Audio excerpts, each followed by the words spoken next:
This video outlines the expectations and process for the course selections for students currently in grades 9 through 11 and the spring of 2016. There are a few people who are going to be important to the process.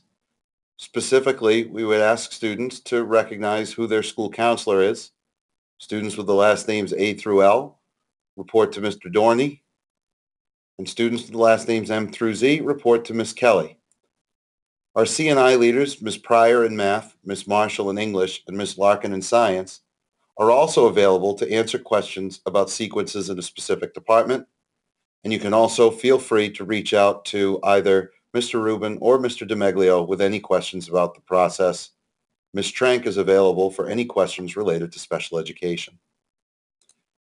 In terms of graduation, our graduation requirements will be changing in terms of the number of credits a student will need. As far as the course expectations, we do expect all students to have passed 4 English, 4 math, 3 science, 3 social studies, 1 language, 1 art, 4 physical education, and 1 health class.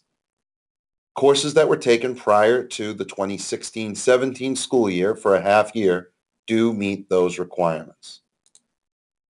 We offer our courses really at a couple of levels: college prep, honors, and advanced placement. This slide outlines the work habits and habits of mind that are required of students in the college prep, the honors, and the AP levels, with the understanding that we want all of our students to practice these skills. It's important for us to note that we don't label students. We don't simply describe students as an honors kid or a slow kid or a problem kid or a talented kid based on the discipline or an overall performance. Some students may be very talented in one area, but not talented in another. So we are very cautious about labeling students in any way. As to what determines an appropriate level of study, there are a number of factors, each being different for each student and each discipline. Students should consider their past achievement, their grades, their teacher recommendations, their aspirations in a specific discipline.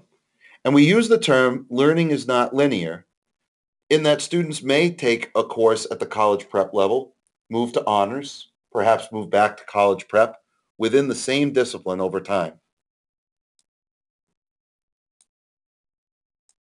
So some questions we'd ask students to consider: what subjects do they enjoy the most? What would they like to explore for the first time or more in depth?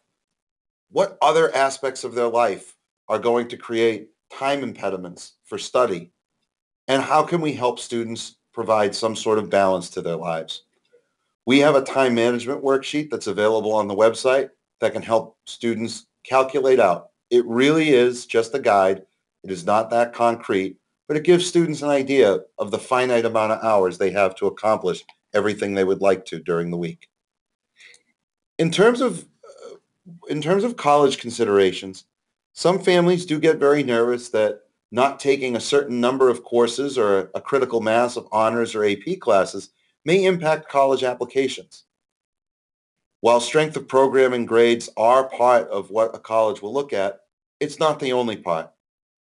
For example, sometimes a student who has better SAT scores will have those scores outweigh perhaps a lower grade in a discipline, and then there are other schools who only use the SAT as a metric, and they don't really consider it much at all. For some programs that students are considering, a portfolio is more important than certain courses, particularly if they're looking at art and music schools. And as juniors and seniors start considering their extracurricular activities, they should really think about activities and sports where they'll become leaders. And being leaders and captains of sports or clubs sometimes takes more time and more effort than simply being a member. And that also is something that the schools will consider.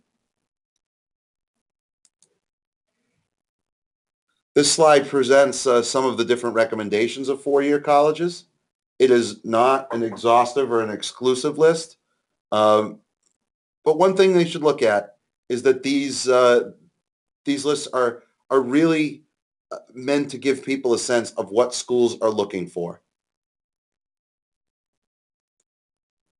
As state schools have become increasingly more competitive, we would also think that students may think of them in the more competitive column, particularly where more and more students are applying to state colleges and universities.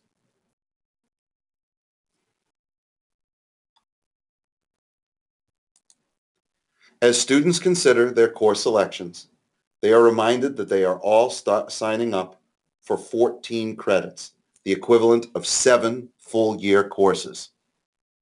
Students will also consider 3 alternate electives.